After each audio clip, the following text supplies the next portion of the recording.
Wake up, wake up, wake up, and stay woke. Cause this is the Ball Hog Sports Talk with your boy, B Brown, ESQ, aka the Ball Hog, aka the Mouth of the South. This is the place where sports, business, and entertainment collide. Now we're gonna give it to you rough, rugged, and raw. So come get you a spoonful, like some grits with butter and salt. You know how we do it in the South, y'all. Make sure you do not get caught in your feelings. Strap on your seatbelt and enjoy the ride. Come on, let's go.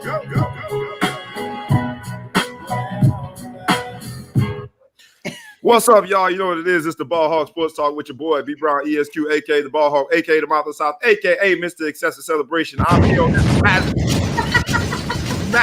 magical journey with the maestro himself. He already started. It's going to be a good Friday. What's up? This is superhero DJ John Quick, the maestro with the fresh haircut. What up, dog? What up, bro? Hey, you look about 25, baby. Roo. You look about 25 with the nice fresh cut. I see you, baby. I see you. And we have the Maverick. You know who she is.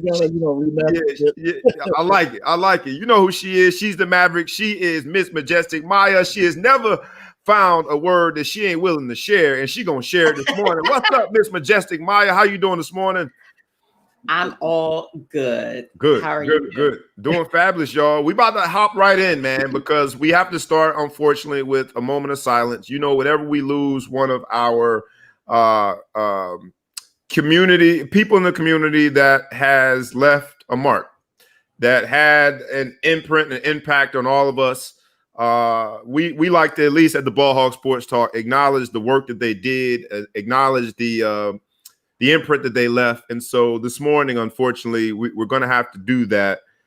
We all refer to him as Deebo. You know, remember the line? Y'all know who coming? Deebo. Who? Deebo. And unfortunately, right quick. Tuck my chain in real quick. He played the heck out of that role and several other roles. And from all accounts, I met him a few times, man. He was always a nice guy, always willing to take a picture. His name, Tom Tiny Lister, but we all refer to him as Deebo. Unfortunately, he died yesterday, and so let's just take a very brief moment of silence in honor and respect for he and his family.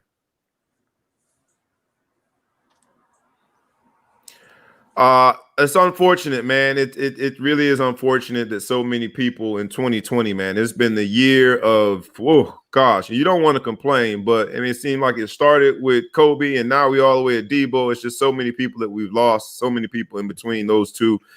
So we wish his family nothing but the utmost protection and comfort during their time of grief. And there's no other way but to just transition with something like that. But I got to get in, man. Y'all see I dressed a little interesting this morning. You always dress interesting. I know, yeah, but me, but even for me, I put on a tie. I got on the black, and it's not because of Deebo. Today, you look like you auditioned for the deal or something. What's up? Say that again. The group, the deal with Babyface in them. You don't remember that group? Hey, I be in there. I always been like a backup dancer type. I'm not gonna be your lead vocalist. But I can definitely be a backup dancer. But I got dressed up like this morning, y'all, because today is not only another Friday where we got the Ball Hog Sports Talk, but today is my retirement ceremony, y'all. That's how you dress. That's how I'm dressing. So it's been a very fun ride. You know, I started several years ago playing fantasy football with some of my teammates from Notre Dame, and it was an opportunity for us to get together and talk trash at one another. But that league folded because we just were all too busy. And I started playing a league with some of my colleagues, and we've come to the point, y'all, that today's my retirement. And it dawned on me that I had to retire because on Sunday, especially during COVID year, you got these late injuries and all of these things happening. I'm busy trying to get my doggone Mighty Mike Junior Jaguar team ready. And imagine trying to get some killers, some head busters, some 9-year-old head busters straight from the city. You trying to get them ready to play, and all of a sudden you got to abruptly interrupt that and say, hold up, I got to get my lineup right.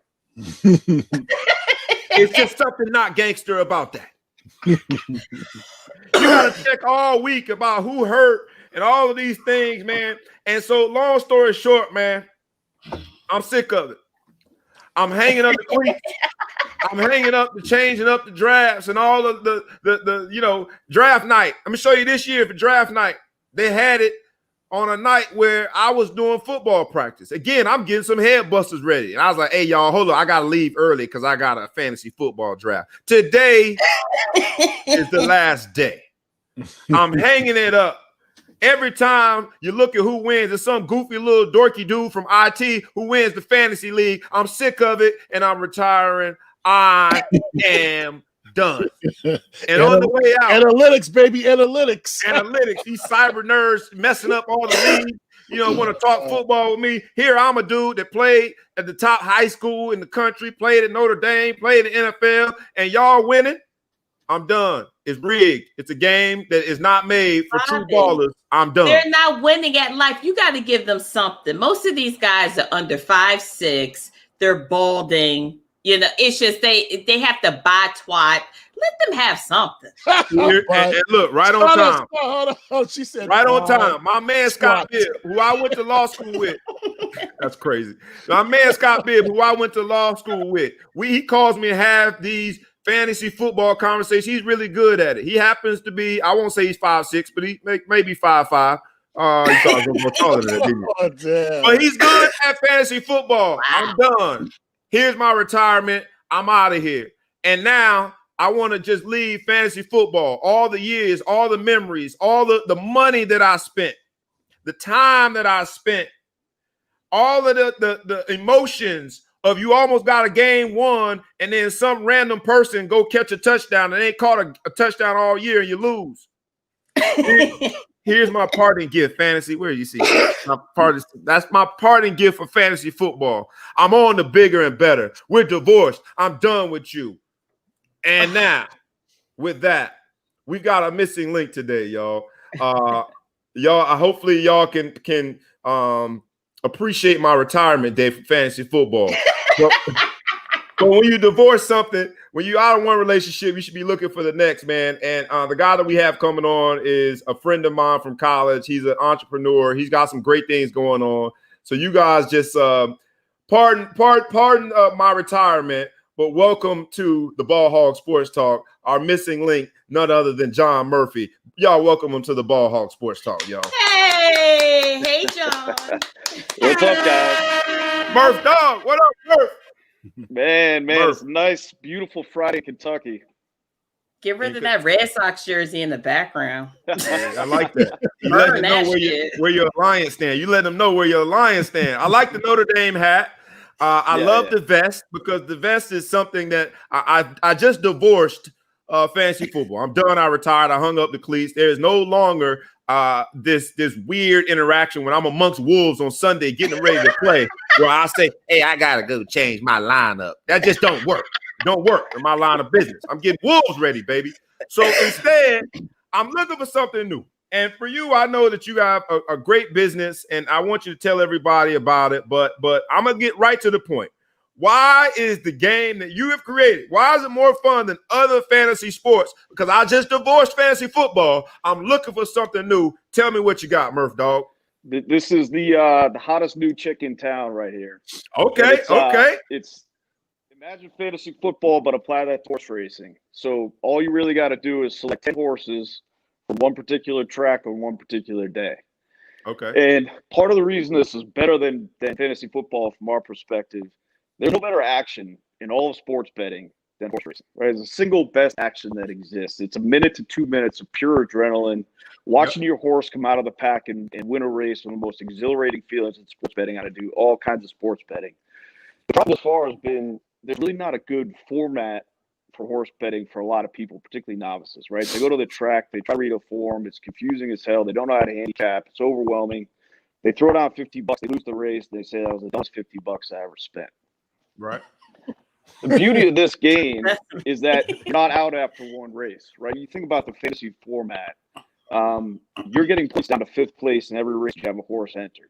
You're accumulating those points over the course of the day. You're following along just the way you follow along with a daily fantasy football contest, but you're getting these short bursts of high intensity action every half hour for every race that comes up. You're watching the leaderboard, and then we're getting huge pools to pay out people that have the most points. 20 to 30% of the people in every game win.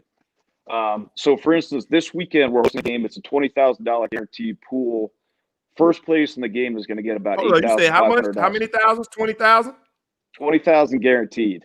How much do I have to? How much do I have to spend to be in the 20,000? Because I got these bills behind me that I need paying. So 20,000. What do I need to do to participate? So to get into this game, it's $150. It's a higher entry game than most of our games. Most of our games, we have games where we run for $5, $10. We have free games generally every other week that people can get in and just try it out.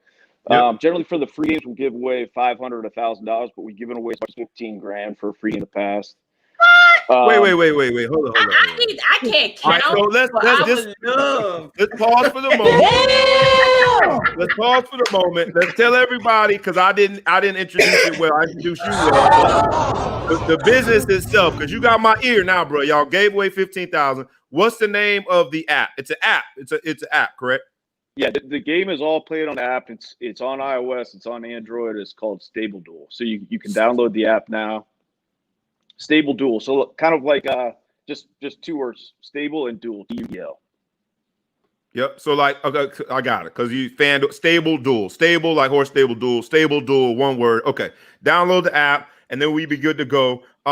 What if I don't know anything about picking horses? Because you talked about the action. You talked about because here's my thing. When I hear what you're saying. I'm from the streets, and it's spelled Skreets. I'm from the streets of Fort Lauderdale, and in the streets of Fort Lauderdale, what you are describing sounds like you call it horse racing. We had different kind of horse racing. You wonder why Florida got good football? We street race. You go to any block, any neighborhood, you line up, and you gonna street race, and the best street racer get paid at the end of it. This sounds similar to that, but what if I don't know anything about picking the right horse racer, street racer? How do I figure that out? You know, in some cases, it's actually better. We've had novices play against professional handicappers and actually beat them. And it's somewhat due to the unique rules of the game. Basically, because of the salary cap rules that exist in the game, which are similar to salary cap rules in fantasy football, daily fantasy football, you have to pick some long shots. And when the long shots get beaten badly, you lose points. And so people that are good handicappers that can pick winners can lose a lot of points picking lousy horses.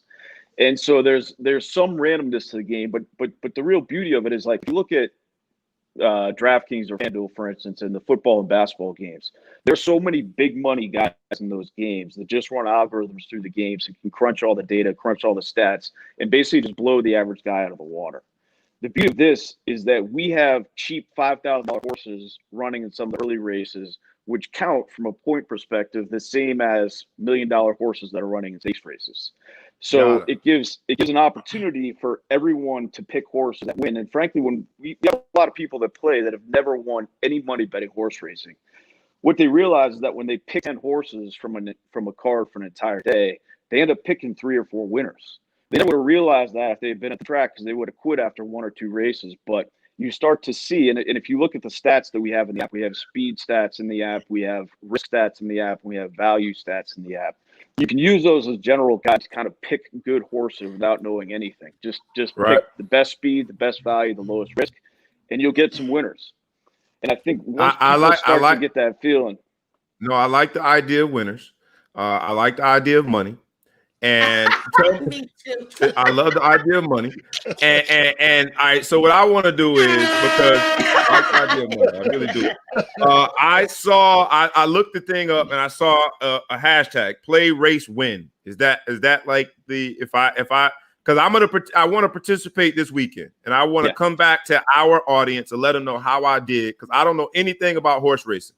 I know about street racing in Lauderdale, but I don't know about horse racing. But I'm gonna play this game, man. And so we gotta have you back at some point. let everybody know how I did. It's Stable Duel is the name of the app, and you can get it in iOS and Android. So that means if I go to my Play Store or whatever, if I go to my App Store, I can find it. And it's Stable, STABLE, Duel, Stable Duel, and I can download it today and play this weekend. You can even play today. There are small games going on today. There's another free game tomorrow. That's a game Twitter, I on need to Facebook, play. or on Instagram. One other really important piece of the game tomorrow is the first time we've done this. We talked about doing it as the first time we're doing it. We're actually giving away to the winner tomorrow, on top of the $8,500 or so bucks that they'll win, a $20,000 pool. They will have a 1% stake in an actual racehorse with no bills. What? Wow. So they'll be I part need of Secretariat to come back part from of the day. the Seattle Slew. The horse is a 2-year-old Big Brown. filly. She's a really nice looking filly. It's part of a racing syndicate, and they're actually sponsoring the contest tomorrow. So we're giving That's away awesome. 1% of that horse. And if whoever wins that gets to go to the paddock before the races and spend time with their owners and be a part of the team. So it's a pretty cool thing. This is sounding dangerously similar to my street racing days, because what used to happen for a lot of is you had the drug dealers, the street pharmacists. They would invest in one of their street races and go all the way around, so they had interest in their street racer. This is I can do this, man. I'm downloading the app today, and we gonna make it work. This is awesome, man. For me, my fantasy football team name was Who's Your Daddy? And I know that there at one point was a horse named Who's Your Daddy? And so that has been the motivation for today's episode, Who's Your Daddy? I'm going to show everybody who's your daddy when it comes to getting in this game, man. I'm going to download it today. I'm going to participate. I need you to be my guide and help everybody out. If we had to give everyone one short, quick link to how to get the app or how to follow the company, what will we say in parting shots? I would just use the hashtag #PlayRaceWin or look for Stable Duel on Twitter, Instagram, and Facebook. Awesome, man. Hey, can you please promise to come back? And we're going to let everybody know how I won all the money. And that's going to happen, speaking into existence. But, you're a true Notre Dame man. I love seeing that your business is taking off, man. Great idea. And thank you for helping me get past my ex-girlfriend, fantasy football, and get on to the next thing, which is Stable Duel, not FanDuel, Stable Duel. And we're going to rock and roll, man. Thanks for coming, Murph. Thanks for being our Miss Link, brother. Thanks, man. All right. Thanks, John. See you guys. Take care, bro. Hey, that's an awesome idea, man. I like that. Yes. I like that. Man, I just can't bet. I'm not a good. If I bet on something, I'm guaranteed to lose. So if I say like the Cowboys are going to win, which they never do, just know they're going to lose. That means it's better to be.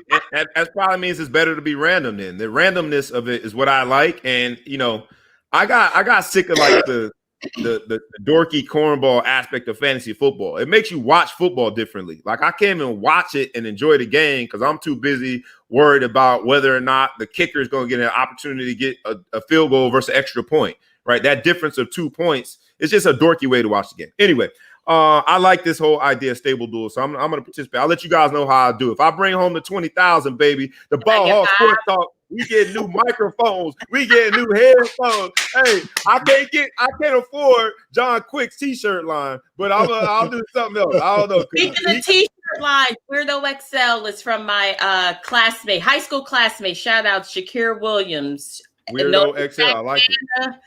On Facebook, Weirdo XL. Not XL, but it's shout out to Shakir.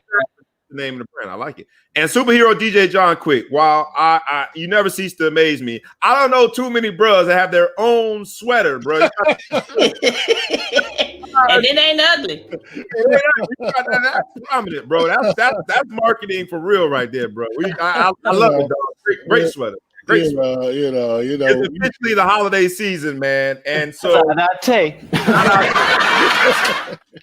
we are going to get to the story of the week, which is this youth football coach putting hands on that little boy. And I know superhero DJ John Quick, you're booked, man. So we don't have you for the entire show. You got to leave a little early. So I'm gonna make sure I get to that before the end of the show. But we'll do a quick lightning round, if you will, since it is, y'all know what it is. It's the Ball Hog Sports Talk where sports, business, and entertainment collide. Like we ask you every week, humbly, we ask you to like, we ask you to comment, we ask you to share. And this week, man, y'all should check that out. I'm going to check it out. Stable Duel. I really appreciate Murph for coming on. He's always been down for the cause. Good brother from Notre Dame, man. A brother from another mother, and really, really good people, man. So I'm going to support and hopefully win me some money. But let's get to a few of those things. You win us some money. Us. It was already assumed. Of course, man. I told you we get a new microphone, baby. We going to Sizzler. Hey, we're allowed to go places again. We're going to Sizzler. So we gotta do a lightning round. Y'all know what it is. It's where sports, business, and entertainment collide, and absolutely collide. So we're gonna do a quick collision round. We're gonna go around lightning round. These topics, give me in a few words, 10 words or less, your quick response to these stories. We'll start off with sports. And Ohio State. The Big Ten has sort of bent the rules for Ohio State to make it into the Big Ten championship game. Lightning round. This is our sports version. What do you think from a sports perspective, superhero DJ John Quick? They had to because the other teams are trash, and they want some of that championship money. Gotta have that championship money. Nobody wants Northwestern in the Final Four. Come on. So from a business standpoint, same story. What do you think, Maya? I know the Maverick. You felt some type of way about them putting these babies out there in harm's way because of COVID. What do you think? Ohio State gets a nod from the Big Ten, and they're going to let them in the Big Ten championship game. 10 words or less. Go Northwestern. Okay, you root for Northwestern. Hey, there are a lot of people that are going to be doing that. All right, next story. Paul George, after being MIA on the back of a milk carton during last year's playoff game, they just paid this man $220-something million over 5 years. And as I told my dog, I see Big Flo is in the house, man, from the Big Flo show. As I told him, this is the reason why I have a basketball in my son's hands. This is the reason why. Because Paul George, despite being on the back of a milk carton, gets $220-something million. And I'm still trying to win $20,000 from Stable Duel. You know what, Paul George, you ain't about nothing. What do y'all think about that from a sports perspective? Paul George got paid 5 years, $220-something million. What do y'all think? His agent is amazing, and somebody's on deck to be his next baby mama. That someone may be me. I'll tell you, that's sports entertainment. Superhero DJ John Quick, did he deserve the bag? What do you think? Wow. Meanwhile, Doc Rivers got shipped out of there, right? Doc Rivers got shipped out of there. Doc Rivers ain't shot a jump shot since '84. He got shipped out of there for the guy who couldn't make a jump shot.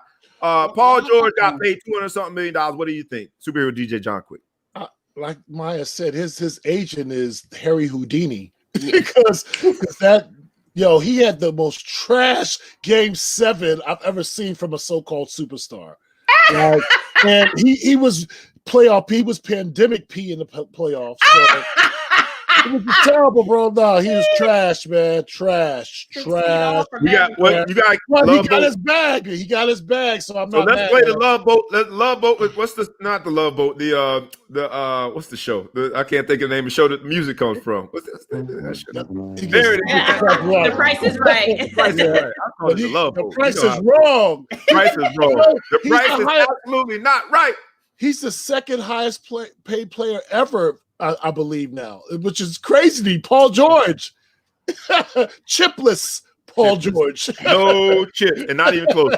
All right, quickly, Gregg Williams from the New. Go ahead. I was gonna say he's not even the most famous George. I think of Boy George. He ain't even that. You know what I'm saying?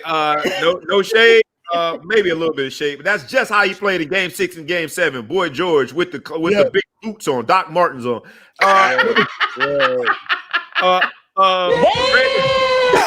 Gregg Williams from the New York Jets. He decided to call an all-out blitz, which this was a horrible decision, and they told him to get his hat, his coat, and leave. Woo. Some are saying that he shouldn't have got fired. They used him as a scapegoat. What do y'all think? The New York Jets found a way to lose. The Jets gonna jet. They found a defeat they snatched defeat out of the jaws of victory. What do y'all think about Gregg Williams getting fired basically on the spot after calling a zero blitz to lose the game? What do you think, Maya? he has consistently failed up his career as a coach, and he needs to be fired because he's a shit coach. Yeah. White coach is no white coach. Superhero DJ John Quick, what do you think? Yeah, I think he wanted to be fired because the Jets are a dumpster fire. So I think he wanted to get fired. I really do. To call that at that time of the game, he wanted to get fired, bro. He was basically calling their bluff. Not to harp on it, but other people feel the same way. I wanted to get fired too. I was 2-11 or 2-12 this year in fantasy football because I knew I was going to retire. Gregg Williams, you did the same thing. So you failed up too? I failed up. Let's get on out of here, man. I pulled the plug. I'm done. I can't do this no more. Jim Harbaugh from that school in Ann Arbor. They talking about giving him an extension. Not only has he never beat Ohio State, he is thanking his lucky stars that indeed Ohio State game is canceled because of, they did say it was a COVID outbreak amongst the Michigan family, the Michigan football family. What do y'all think about even the discussion that Jim Harbaugh, who was 0 in how many ever games he played, he's 0 in forever against Ohio State. And really, it hasn't been close. It's been, whatever. And then figured out a way to lose to sorry Michigan State this year. What do y'all think about them potentially extending Jim Harbaugh? Superhero DJ John Quick, you first. I just got one word. How? Yes, he is. I like Jim Harbaugh, but it's just. I got one word. White. I got one word. That's it. White. That's exactly what I was thinking. Maya, we hate that team from Ann Arbor, but what do you think about them potentially extending Jim Harbaugh? Coaching while white. Those Woody Allen, those glasses are not going to help him. He's trash. And thank you, Michigan, because Notre Dame consistently beats Jim Harbaugh. So whatever. He gave us one last year, but that was lucky. Look, Harbaugh and your little fake khakis, you couldn't even do that right. The first person to really take advantage and get paid on the khakis is Steve Kornacki. Harbaugh, you couldn't even get paid on the khakis, man. Steve Kornacki is killing it too. They just brought him on to the NFL Sunday night game. Steve Kornacki, boy, look, he on to something, man. I bet Steve Kornacki is very good at fantasy football. Little dorky dudes be killing in the fantasy. I'm moving on. I'm stable dude now. I ain't messing with y'all no more. All right, so last story. Well, we're going to go quickly, and this is, you can do it in 2 words or less. Floyd Mayweather versus Logan Paul. What do y'all think? They're going to have an exhibition fight. Floyd Mayweather, you 50-0, dog. What is going on? Mike Tyson, Nate Robinson. Thanks, John. They're going to do it, though. Sounds like it's going to happen in February. We shall see. And last but certainly not least, in this quick collision round, the entertainment world got news that Marvel made an interesting decision, and I don't know anybody more prepared and more equipped to answer the question. What do you think about Marvel's decision not to recast T'Challa? Go ahead, my man, superhero DJ John Quick. If you don't know, and tell everybody about your blurs. This gentleman is really into Marvel. He understands the space. So, superhero DJ John Quick, they decided not to recast. What say you, sir? It's a huge mistake because no one person is bigger than the character that T'Challa represents. He represents Black excellence. He represents someone that, little Black boys and little black girls looked up to as a superhero after years and years of white superheroes. And for them to just cancel his character out in the movies, and I've been reading the Black Panther for years. There's all kinds of amazing stories that they can bring to the screen with featuring T'Challa, the character T'Challa, including the wedding to Storm, which would have been a great way for them to introduce Storm into the MCU. There's all kinds of amazing stories.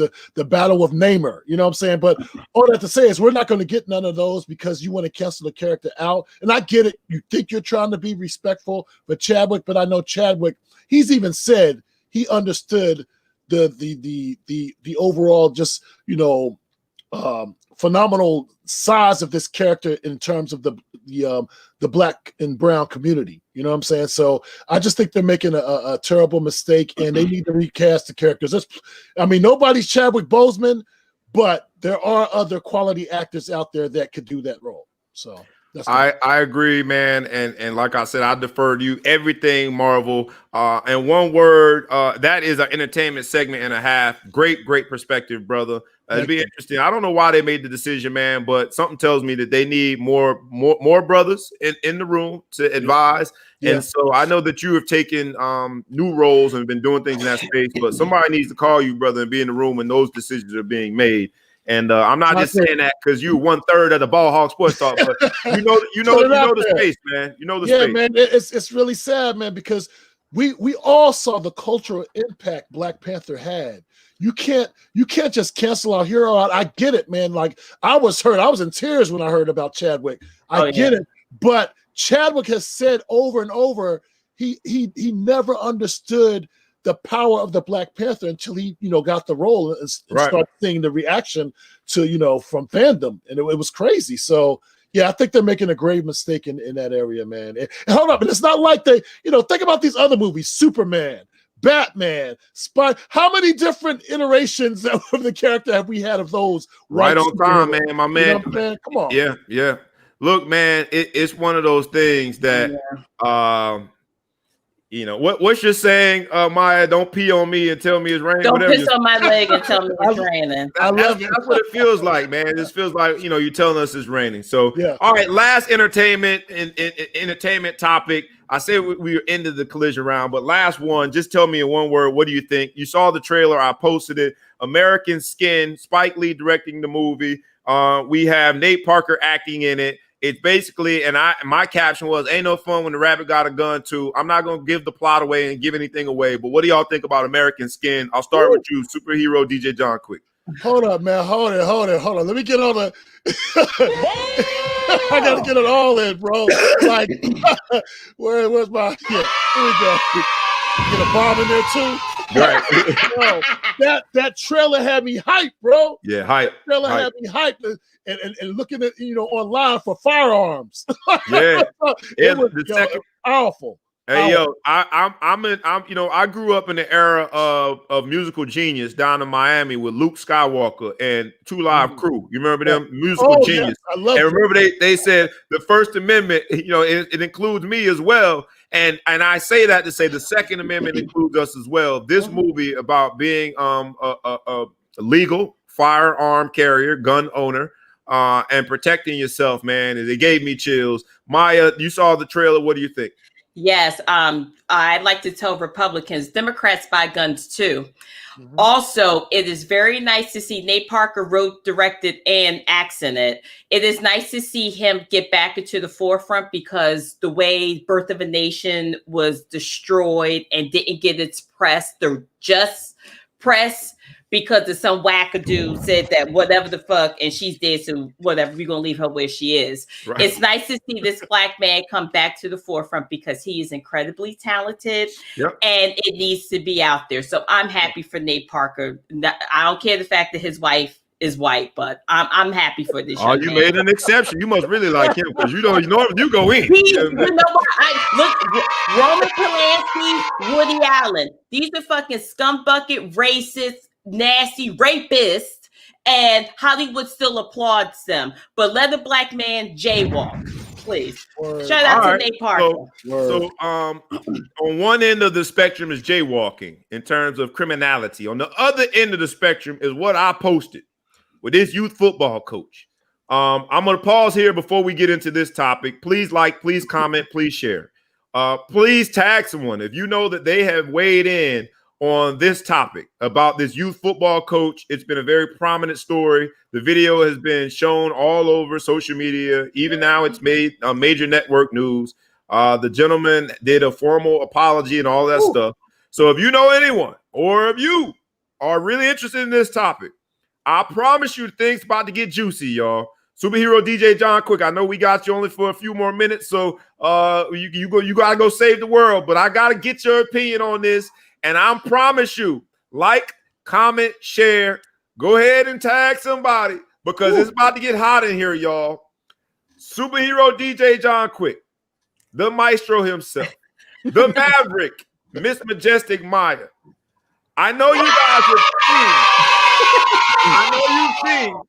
I know you've seen the video. I got one of my coaches in here. What's up, Ellis? Is in the building. I know you seen the video. It needs no introduction. What do you think about the video with the youth football coach, 9 and under, AYF team down in Florida? It was the national champ with a championship game, what they call national championship, AYF game, 9 and under. We saw what that grown man did to that boy. What say you? Man, listen, I thank God that was not my son, because, jails creep me out, but that's probably where I would have ended up, because I would have run that right down on that field, and I would have gave him the people's elbow. The people. Real talk, man. I hate bullies. I hate bullies. Like, I've always been that dude to jump in if I saw somebody getting bullied when I was in school. And that was just beyond. I mean, and as someone who worked 20 years in the clinical space dealing with children, I've seen that movie before.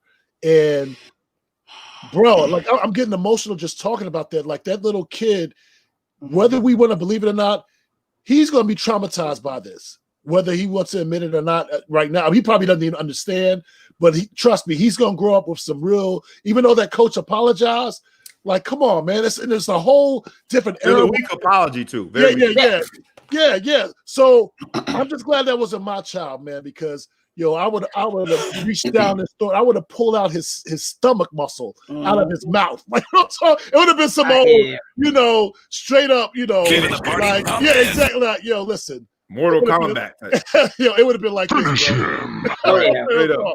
What do you think? What are you thinking, Maya, when you see that? I know maternal instincts have to kick in, and while you don't have a child yet of your own, I don't know what your plans are. You got maternal instincts in there, and Lord knows, like, even watching you interact with my own kids, I think most women are born with the maternal instinct, and people gravitate towards women who have that sort of vibe and that nurturing feeling. When you see that, what do you think? Also, I'm a Cancer, so we're naturally nurturing people. When I saw it and I see this coach, and I was just like, let me just watch the whole video. When the kid runs off the field and he gets up in his face, and I'm just like, he's about to hit this kid. He doesn't hit him once. He hits him twice. The second time he hit that fucking kid, the kid went flying back. Really, dude? Yo, you would never do that to a grown man. Exactly. Because you would get your ass split. Okay? Another thing that disturbed me was that, the kids were scared. Those kids were scared. And that is something they shouldn't have to deal with because they're 9 and 10 years old. No other fucking grown man came over there and got in his shit. You put that coaching shit aside and yoke him up and say, what the fuck is wrong with you? You didn't even have, you mushed him so fucking hard. The poor kid probably had whiplash with that heavy ass helmet on. And then, but that's not the end of it. The fact that you had this bitch ass apology, you over here check your phone, you got these thick ass glasses because your bitch ass can't see. Now I'm about to get petty. You big and fat, you can't fucking see, you got a list, and I thought that I said that I apologize or whatever. Yo, whoever was recording that should have put down that phone and kicked him in his fucking throat. Because that's a fucking pussy. You do not pick on, or you're coaching. You are molding young minds. This is not something that you take lightly. And if you can't control your emotions, then motherfucker, you don't need to be coaching. And I swear to God, if I gave birth to that kid, that motherfucker be in the morgue and you see me with a couple of numbers under my fucking face because he would be fucking dead. All right, so I'm going to take, that is a position that I obviously have as well in terms of my child. Don't put your hands on my child. I'm going to take what's probably going to be a controversial viewpoint here in the sense that I've seen some of the comments and I couldn't put all of them up, but my dog Sharp talked about the breakdown of the black family. There were no fathers around. My dog, what up, Love Dog, said that's how y'all do it in Florida. And just bear with me here, y'all, because I obviously had the same visceral reaction to see a grown man hit a 9-year-old boy. But Bob, you know what? And also, Bob, the way he hit him in the helmet, he could have sustained ear damage. Yes. Something like that. That move was outlawed by the NFL because of that. But here's my thing though, superhero DJ John Quick. The maestro himself and Maya, the Maverick, you guys are both right. But there's another coach here. What's up, coach? Patrick Thomas is here. He coaches another team. He says, but believe it or not, back in the day, a lot of coaches coached that this way. I said this on another show, and I'm gonna say it now. Thank God that the Alexander brothers, Coach Johnny and Coach Marvin, whooped my ass. And I'm just going to put it out there, simple and plain. Thank God they whooped my ass. Uh-huh. The guy that we saw in that video needs another adult to put their arm around him and say, bro, that's not how you do it. You can do it this way. You can do it that way. But I'm not willing to vilify him as much because of these things. A, he's volunteering. He's out there. And a lot of people that are going to judge him, and I know you both are in the community. You guys do great things. But a lot of people that are judging him wouldn't step foot out there and commit that level of time. Good point. I was fortunate enough to be in a program that it was that binary. Either you're going to stay on this path and keep playing football, and these guys, the Alexander brothers, are going to save your life, or I gave an example on Big Flo's show that somebody who didn't make that right decision that I made, he's doing a life bid in prison. I remember him, like he chose the other. So when you see it, it does look bad. Is he wrong? Absolutely wrong. But I don't think that, we're in this cancel culture that says that dude's he got fired from his job. He's got a lifetime ban from football.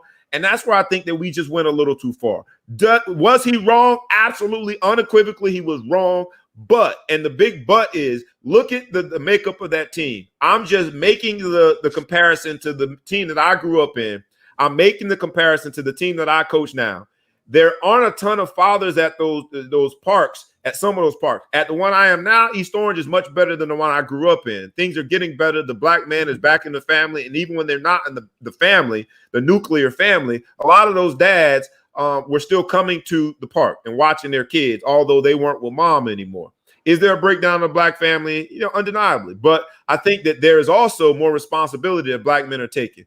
I know that this is sort of a controversial stance, but I just don't think that the dude should have been fired from his job that has nothing to do with football. And I don't think it should have been a lifetime ban. I think that that's the easy solution, putting a Band-Aid over a gaping wound. And while it was wrong to physically assault that kid, and I hate to ask, okay, what did the kid do? Because there's nothing that would call for that. It's nothing that calls for that. But when Coach Johnny and Coach Marvin used to take me behind them doggone stands and take out that wooden board and wear me out, thank God that they did. And in 2020, somebody, if they recorded that, somebody would probably try to cancel culture on Coach Johnny and Coach Marvin. But that board, I know corporal punishment is not a thing now, and it's taboo and it's bad, but that board saved a lot of lives, mine included. I ended up in Notre Dame and did all of those things because they set the foundation of this is what discipline is, and certain things, fighting in practice, being disrespectful to an adult, they set certain standards that whether you like it or not, it changed my life. And I know people are going to say that was abuse, but same thing with Betty Brown. The way that she raised me today would be considered abuse. But honestly, if she didn't lay the foundation, I wouldn't be here on the Ball Hog Sports Talk. I wouldn't have the college degrees. And I know it seems wrong because all we got is one viewpoint with no sound, no context. But the man losing his job and a lifetime ban from youth football, I think is going too far, and it just plays into the cancel culture that we are a part of. And he was wrong, unequivocally, but he was there. He was volunteering, and that's the way he loves. Hurt people. Somebody probably did him like that. And that's the only way he knows how to express love. The mom didn't even want to press charges. That says to me that there is love underneath what we saw, the visual, the depiction of hate. There's some love there. And I know it's controversial. Go ahead. No, I'm sorry. I was going to say there's two things. Betty needed to beat you, okay? She did. And I got my own.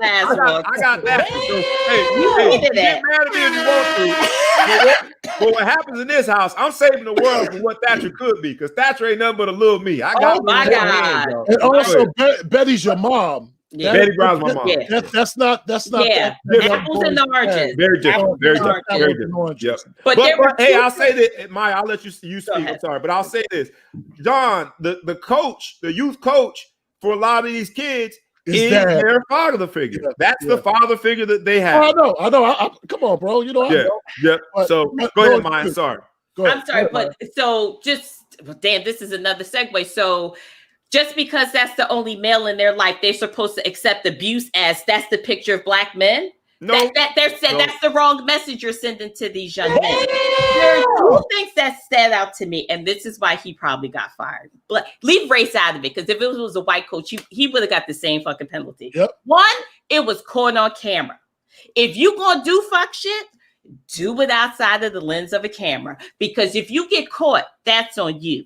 Second thing, he didn't even apologize. He wasn't contrite at all. At all. If he would have showed some, you know what, my bad, I let the emotions get the best of me. I love these kids. I just want them to do right. I want them to listen. I want them to pay attention. He could have. There was a slight chance, but no, you were caught. When you're caught on candid camera. Yeah. He still has to. Well, I spoke to the mother, and ain't nobody else got nothing to do with it. That's why your ass unemployed. If you would sit and listen and take these things in, you would still be coaching. I don't know what their record is. Apparently, they were winning because they were in the championship. But that is not the foundation you want to leave. That is your legacy. You're a child abuser. That's your legacy. Not coach, not pillar of the community, child abuser.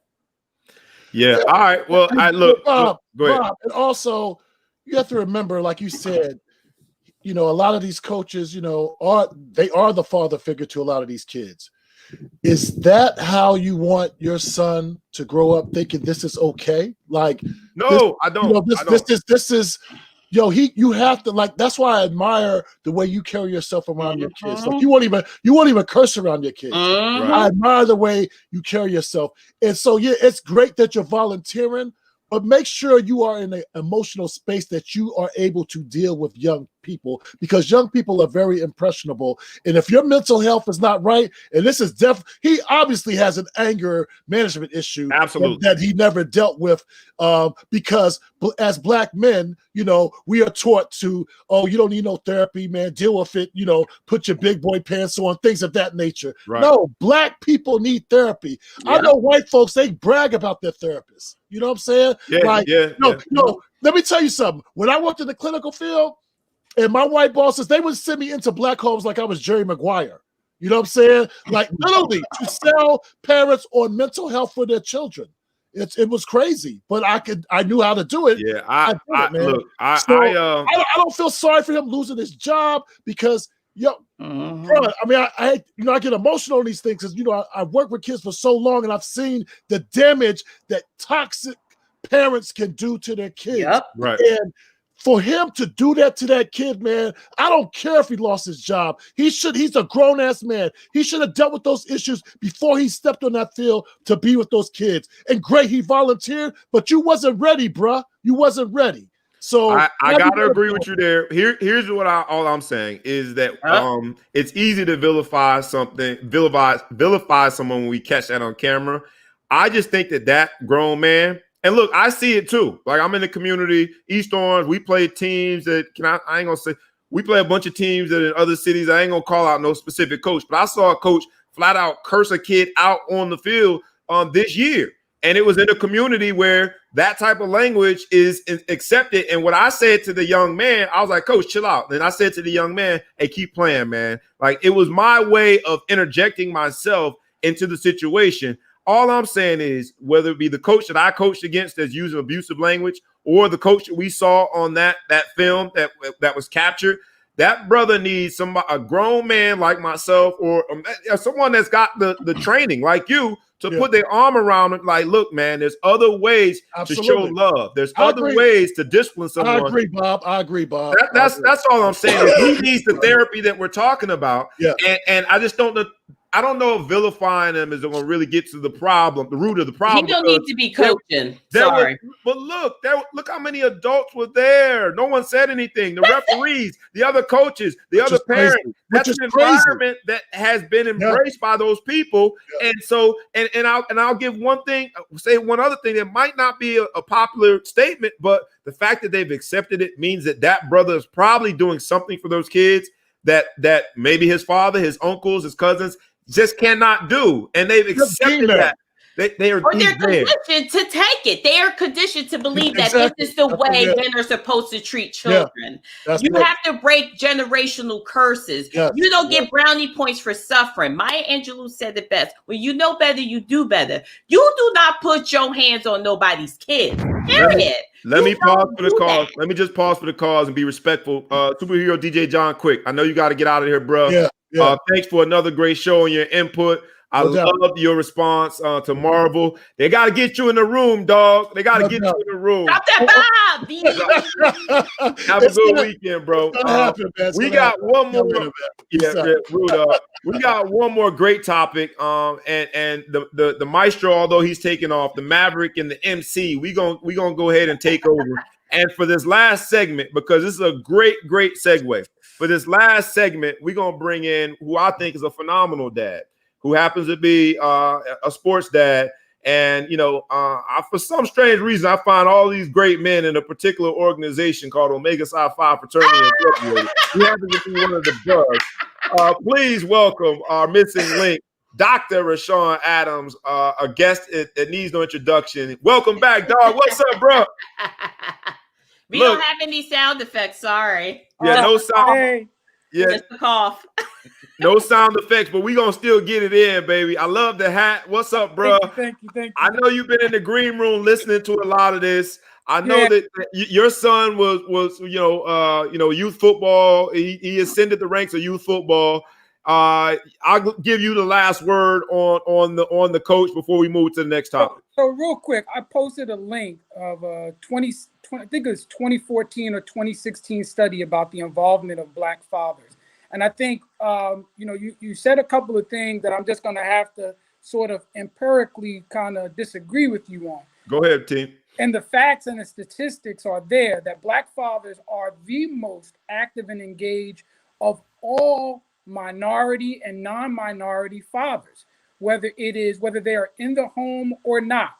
So you can click on that link. It shows the statistics, whether their fathers are separated or not. That they are involved in not only extracurricular activities, but academic activities in the home, rearing and raising their children. So, we have to also stop perpetuating this myth that coaches are sometimes or somehow surrogate fathers. They are, again, in my view, helping to nurture a child, but there's only one father. I think there was a video of this reporter asking Kyrie Irving about LeBron James being a father figure to him, and Kyrie was like, kind of caught off guard, like, what? And then he kind of checked her, like, no, I got one father, and gave his father's name. Now, yeah, he's a great mentor to us young players, but we have to kind of, fall back from that. But to get back to that coach lost control. And when we think about losing control, and I quoted in there Frederick Douglass, it's easier to build stronger boys than to repair broken men. Those kids who witnessed that abuse, whether they trusted him previously, will always shy away. If you put a dog in a corner and you beat your dog, the next time you raise your hand, watch how your dog reacts. Your dog will flinch or growl. The dog that growled has had enough. The dog that flinched has become submissive. And so when we look at how some of these young men will deal with coaches from now on, a lot of them will growl back. So that coach doesn't ever need to be involved with those type of children again. Yeah, he can go and start talking to other adults in terms of abuse. He can do other things, but he needs to get himself in check. I agree. I just think that here's my thing. I just think that we pulled the rug from under people so quickly. That brother is probably, if we're going to say that the 9-year-old in that video is a victim, all I'm going to say is that coach learned it from somewhere, and he too at some point was a victim. I personally, the whole idea of father figure, and what up, Love Dog? Love Dog said the same thing. He doesn't like that term. I use it because it was true for me. And I seriously consider some of the coaches. I even referred to Lou Holtz as a white father figure. And some people might look at that and like, what? But the truth of the matter is that a coach, because you have to be so blindly loyal to a coach. And you did say that in terms of like the physical abuse, and you said submissive is how you described it from a physical standpoint. I would argue that the structure of like your son, and this will be a good segue. Your son is about to get ready to hopefully and prayerfully sign a major Power 5 D1 scholarship, right? Yeah, prayerfully that's going to happen.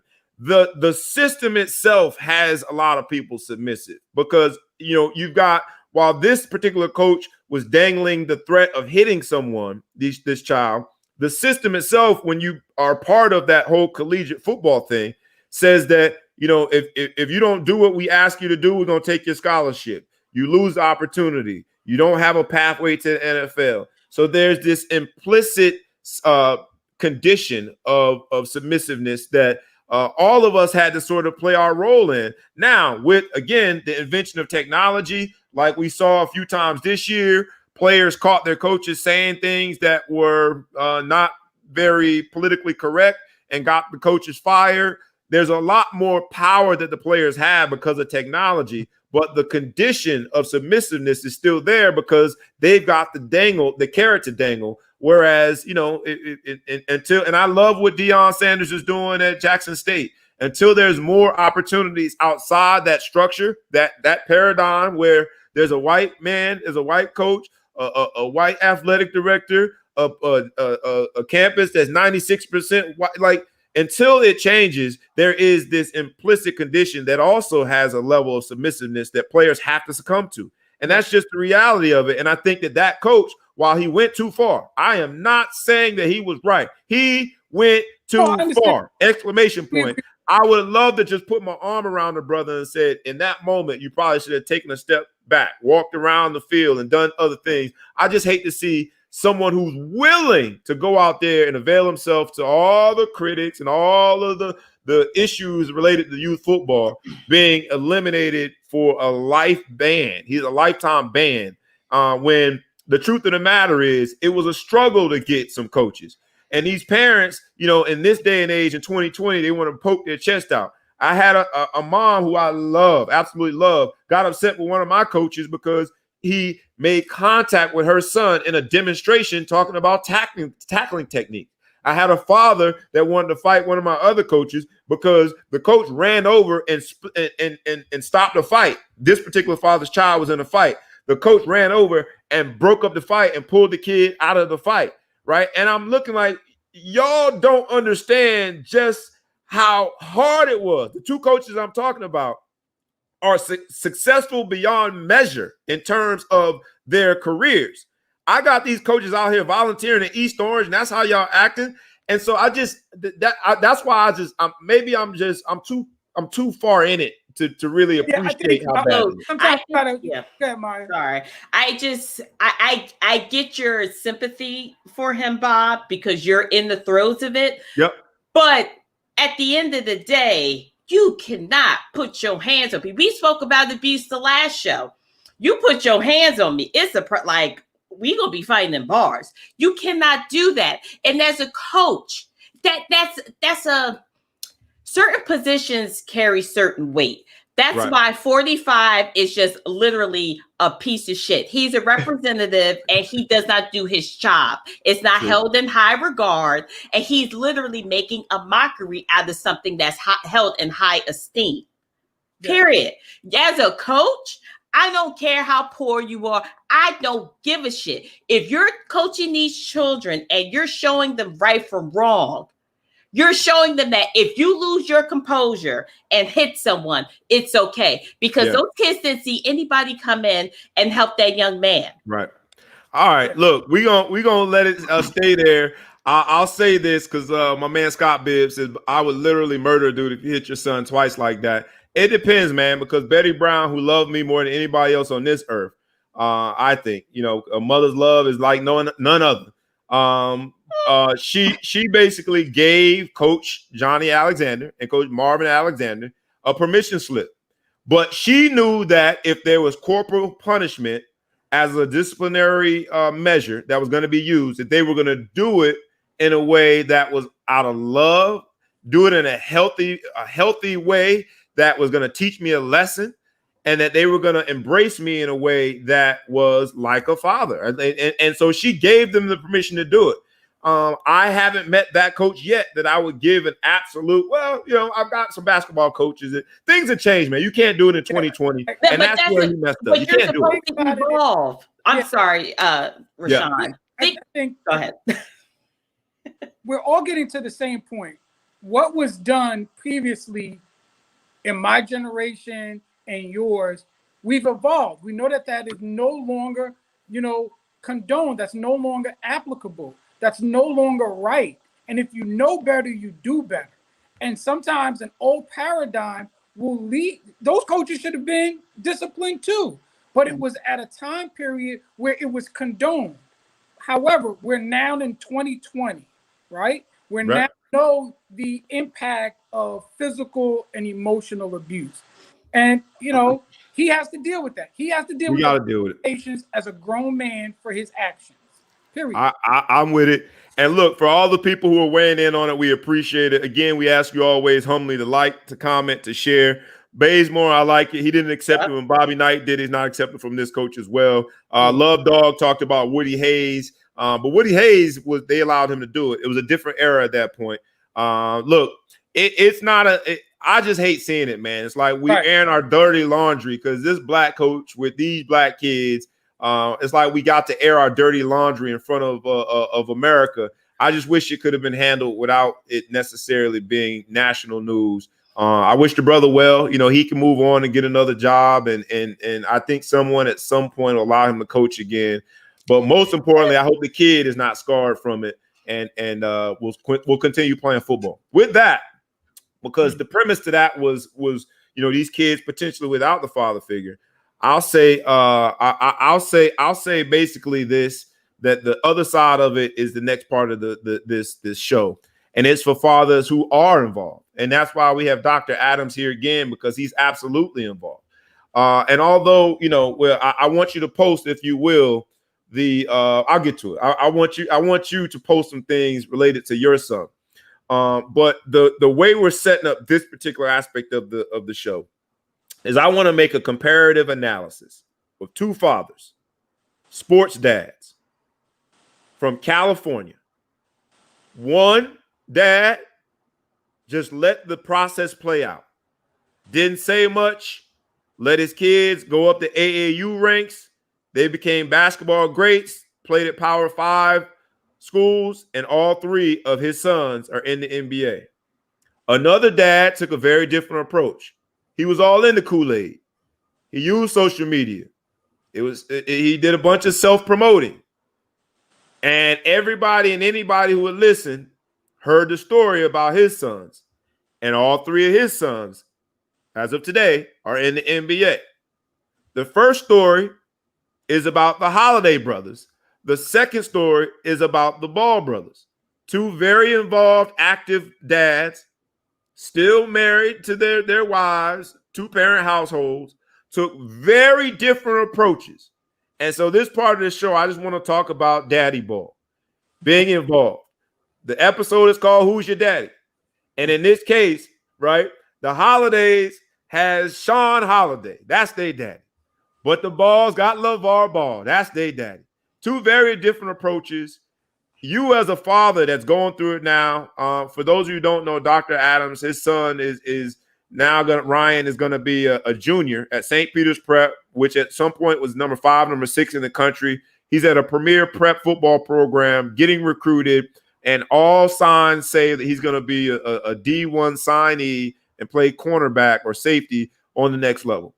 You hear those two stories, right? And you've got now this whole mountain to climb when it comes to your own son, his recruiting, what happens next, his evolution and potentially going to the NFL. Which approach do you identify more with, and which one do you think is better? Well, I think for me, Ryan is presently a sophomore at St. Peter's Prep. He just had a phenomenal sophomore campaign. Go check him out on his Twitter at Ryan, the number 3, last name Adams, ADAMS. I'm gonna type that. I'll type that into the. I gotta type that into the comments. I want everybody to follow him. Let's support each other, y'all. If we gonna condemn that coach and his antics, let's make sure we support our brothers when we can. Support Ryan. Support Dr. Adams. Let's do this. All right, go ahead. So, the one thing that you have to kind of look at those two dads is their personalities. Mm-hmm. My kid is, on the radar, but not on the radar. He's on the radar at a phenomenal program, playing in a very one of the top programs in the country and one of the top conferences in the country. And so trust the process, TTP, right? That's one of the things that one of his trainers, Marion Bell, shout out to Marion. Another man of Omega. Yeah, shout out, Marion. Right. Shout out. Oh. The DB, what they call DB Factory. DB Factory. Yep. And, he's always said since Ryan was in 5th grade, trust the process, trust the process. When I think about the holidays and I think about the balls, one is allowing the process to play itself out. And one is you continuing to make sure that the process doesn't stall. LeVar Ball was very engaged. And I know, listening to this show weekly, I know Maya going to get in on the yellow teeth. I already know. But LeVar Ball was a marketing genius for his kids. Whether you liked his antics or not, he did not allow the system to. He injected himself into the system. He injected himself into the system so to crazy. make sure that his kids got his due. Where with the Holiday family, the dad paid the back. The dad was actually a better athlete than LeVar Ball. The mom was a Division I volleyball player, where both sets of parents played high, quality sports in their life. LeVar Ball is on record talking about why he picked his wife, right? Yeah. Really know what the Holiday story is. But when you look at the involvement of the fathers, right, real clear, there's a significant financial commitment to it. Explain that a little deeper, because I think so. And I'm only asking you to do this because as a coach, I've given the story, I've given the narratives of what I went through in youth football. A lot of them dads, but you crazy. A lot of them dads was hot. They were hot with me because of the choice. Not a lot. One dad was hot with me because of our choice, our offensive scheme, and it catered around my son. But what I think the message that I tried to tell him is, we can't during the season, during a game, all of a sudden get your son ready to make this play. You got to do that in the off season, right? Because my job as a coach now is to put us in the best position to win. So if you would just explain that a little bit more, because people don't understand the resources expended. Like, I'll give you an example. There's food, there's trainers. After the season, whether it's youth football or not, the old adage of athletes, not training is gone. You got kids, they're playing multiple sports, which is great because they're developing different skill sets. So that's one mindset. Then you have those who are of the mindset, let me get my kid, because this is where his or her ability is going to be. So let me get my kid focused on that. The only sport that I hear constantly about having kids do multiple things is when it comes to football, right? So with football, it's all right. The immediate connection is track. If your kid's playing football, you want them running track. Right? That's what we do in Florida, baby. Right? Street racing. You have kids who play like there's baseball and basketball, all of those different things. But we never hear that conversation about kids who play tennis or golf. It's golf or tennis. That's it. Right. So when we start talking about just the commitment, there's trainers, there's specific, weightlifting and all those things. Like even now with my kid, and I'm just going back to the youth time, there's a complete off-season circuit where you're traveling from. You did FBU, right? You did FBU. We did FBU 6th grade, FBU 7th grade, FBU 8th grade. In 6th grade, we ended up going to play with the Bay Area team because we had a connection there, and we flew to California to play there. Wait a minute. Hold on. Wow. Hold on. Stop the presses. This is where I think that if you are a dad and you and Anthony Denman, my teammate. What up, teammate? That was my teammate at Notre Dame and in Cleveland. That's my dog right there. What up, Anthony Denman? And he laughing at me because my offense was centered around my son. Yeah, it was centered around my son. Denman, we gotta win. We gotta don't win. need no trainers. But here is where I want you guys to listen. This man said that he went to the Bay Area. The Bay Area. That's not for y'all. Don't that's not Jersey Bay. He talking about he flew to California. Go ahead, bro. So so we did that. We went to New Orleans. We went to Ohio. We went to Florida. We played in Atlanta. So we were doing all these different things. And this is 6th grade, 7th grade, 8th grade. 6th grade. Wow. Okay. 6th grade, 7th grade, 8th grade. And depleting funds, running up my credit cards in order to do two things. One, make sure that when my son stepped on the field, he had the confidence that he could compete with anybody, right? Because at the end of the day, it's about internal confidence. If I'm looking across from the person across from me and I know that I'm just as good or better, I'm going to play that way. Right, and right. Off of that foolishness about Texas boys don't need no trainers. See on Max Prep and all the other rating systems out there that are biased against New Jersey. So, bro, you could check that right on the side box, right? Because you look at Max Prep, Texas, Florida, California. Of course, I got all those bigger schools, but y'all also paying off the press. So we could get into a whole nother conversation about that. They handed out envelopes. They handed out envelopes. No, and I'm gonna say this. Last year, my son got jacked over by FBU freshman, the freshman team. The guy who picked the DBs was from Texas. He picked everybody. When my son was the 28th ranked player in the country coming out of 8th grade, he dogged 99% of them wide receivers that were picked for the FBU All-American game, and they picked them kids from Florida and the other DBs that were ranked in the bottom 60 over my kid. So don't hit me with that. And I try so as a dad, all right. So I hear the commitment, I hear the investment, and I hear the emotions as a result of that, because you were the one spending the money. You were the one getting on the flights. You were the one making sure that your son's confidence was right.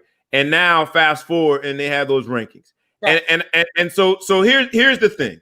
And because I went to one of your son's games. I went to one of Ryan's games in youth football, and I know how you are as a dad. If I had to compare you, Sean Holiday versus LeVar Ball, I love you, dog, but you are much closer to LeVar Ball. I'm on the LeVar spectrum. Yeah, you're on the LeVar spectrum. Yeah, just to be honest, you're on the LeVar spectrum. Yeah, while your teeth are much better teeth. In terms of cheering, cheer. You vocal. Wide receiver, and my kid's the DB. The code word is valet parking. Take his ass and put him into the left section of the parking lot. Don't let him get off the line. I don't give a damn who he is. Make sure and I'm vocal, but I make sure I'm over to the side because I can't beat by people. I got bad nerves when the game is going. I love it. I'm a Florida boy. I love it. But two things. You know that all parents don't. The loudest cheerleader in that stadium for him. I don't care who's rooting. He gonna know that every game, and I don't care what it was. I get there, we make eye contact. He knows where I'm at, but he knows. And this is in youth football. As he got to high school, I'm a lot less, right? I'm a lot less because, again, it's a different time. I love it. He needs me to be less quiet. I mean, he needs me to be more quiet. Right. Look, I love it because I didn't defend the actions of the coach. I just talked about his role as that father figure. I know Love Dog don't love that coin term, but so the same is true here. I love the fact that you were active. When I was trying to watch that game with you and I heard how vocal you were, I thought it was pure comedy. Now, other people might not have thought that. But here's the thing, right? And I don't think there's one way, like you said, it boils down to personality. You might know the answers, but I want to see if our guests know the answers, our audience, or maybe you superhero. The Maverick, the Maverick, Majestic Maya. All my words get mixed up. Maybe I want to see if you know the answers to these questions too. Oh gosh. All right, cool. And it's gonna make the point though, right? Okay. Which of the Holiday brothers is the tallest? Is it Drew? Drew, isn't he the tallest one? Nope. You don't know. All right. Where did the Holiday brothers go to school? College. Like, but You don't know. who cares?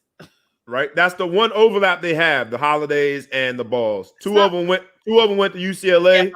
One went to Washington. Which one of the Holiday brothers is the oldest? Who cares? Let me ask the same question. Which one of the Ball brothers is the oldest? LaMelo. LeVar. He the oldest fucking boy out there. LaMelo. Where did they go to college? UCLA. One was his UCLA. Then the other two little. No, well, one went and he got caught stealing. Both went to UCLA, but one left after his freshman year because he got caught stealing Gucci or Louis Vuitton. And then the other one was in high school, and the father took them out and put them in Lithuania somewhere. Y'all might not know this one, but who's the tallest? The youngest. The youngest. All right. So you realize that those three basic questions, right? Those are basic basketball questions. You know the answer for the Ball brothers. You don't know the answer for the Holiday brothers. The Holiday brothers were drafted much later in the first round, right? I know the oldest was. The oldest brother is actually, and I didn't realize this, the oldest brother is actually Justin. That's the one that's the backup, the least known guy. He's a journeyman, but he is on the Pacers now as a backup. All right, he's the oldest. The youngest is actually Aaron, who was a starter for the Pacers. These are all questions I had to Google and look up. Whereas with the Ball brothers, I knew immediately. Not only did I know all of those answers, but they had their own brand in Triple B. And it looks like both LaMelo is going to sign a major deal and Zoe's going to have his own brand. It's called marketing. No one cares. Are you good or can you produce? I don't give a shit how much fanfare you get. Can you do your job on the court, on the field?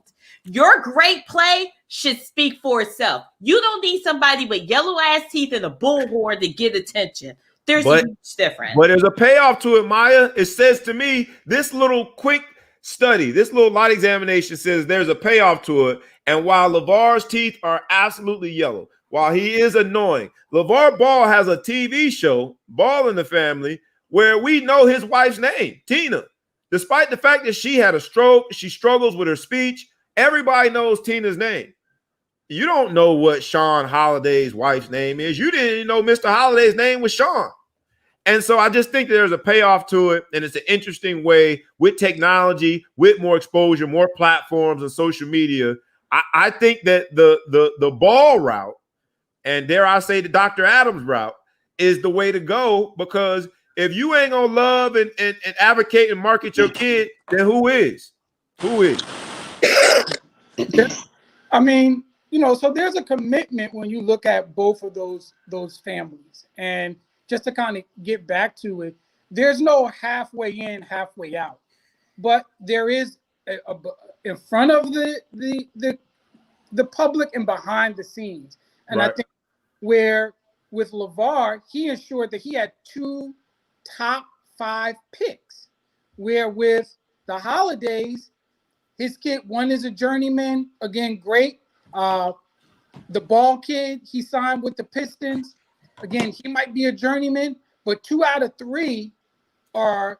But the fact that the fact that he's even in the NBA, the fact that we know his name, not only do we know his name, LiAngelo, we know his nickname, Jello.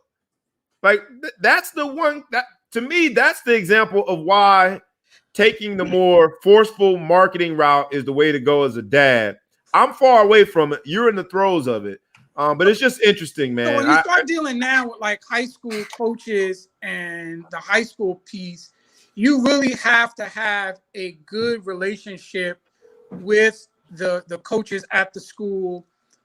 Shout out to Nasir Oliver, Ryan's defensive back coach at St. Peter's Prep. You know, he's doing a phenomenal job. I think, you know, where we start, you know, thinking about just, you know, people having an opportunity to, you know, vocalize what your kids' abilities are on your behalf is another, you know, great feature to have.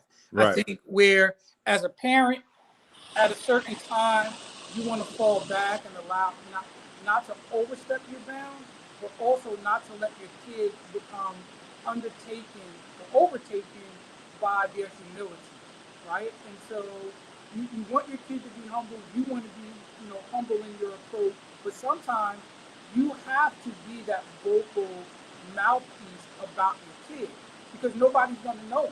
Nobody's going to know what their abilities are. And the honesty is, this is not years ago where, you know, you send off 50, you know, videotapes to school.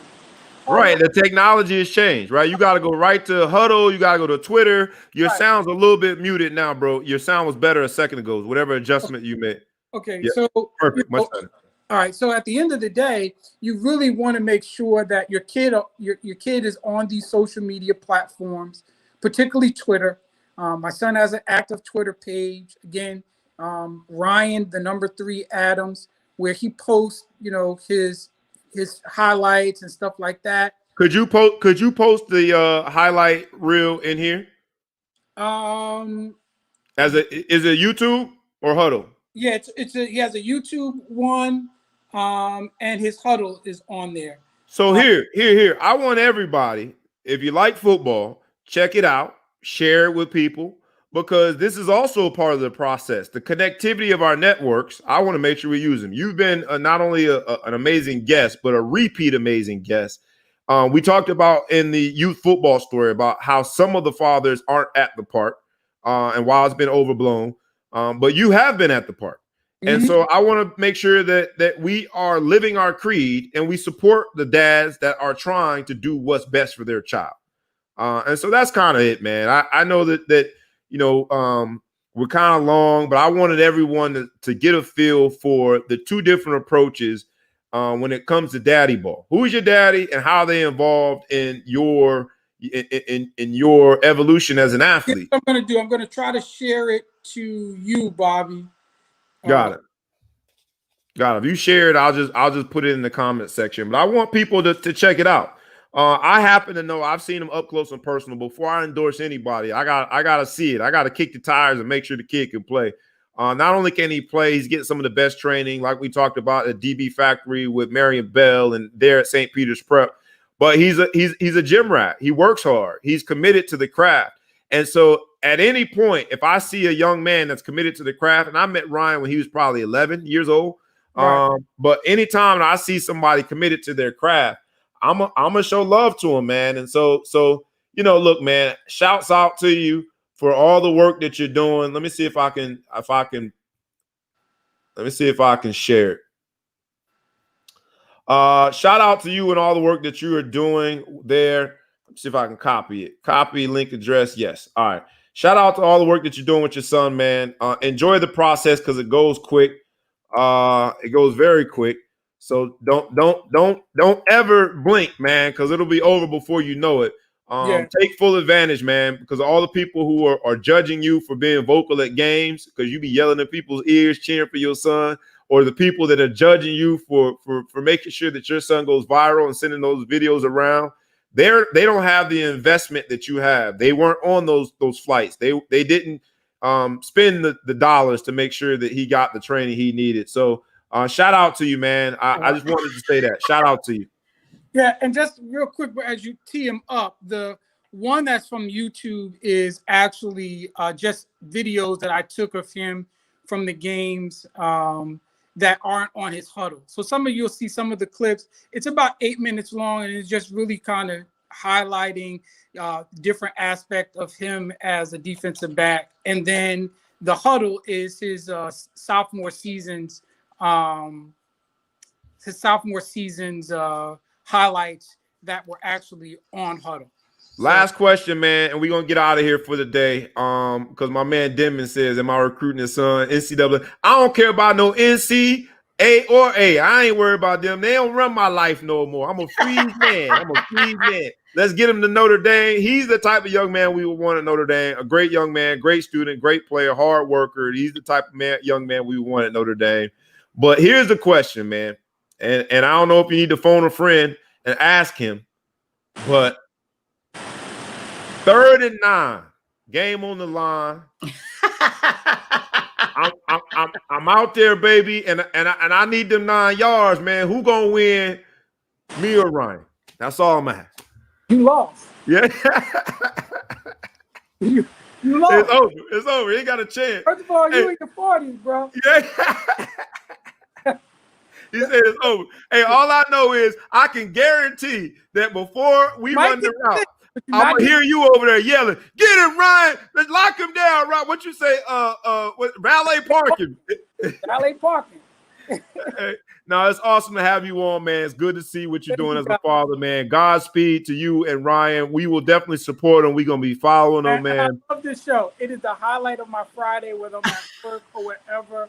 Thank you, brother. I listen to and watch you guys every week. Thank you. I look forward to Maya's off the chain. She's gonna give it to you raw, and I love that about this show. I appreciate it, man. We appreciate your support. You share the show, you invite other people, so we appreciate it. Yes. Look, everybody, it was longer than normal, but it's because we had a lot of topics. I appreciate everybody weighing in. As always, we ask you humbly to like, to comment, to share.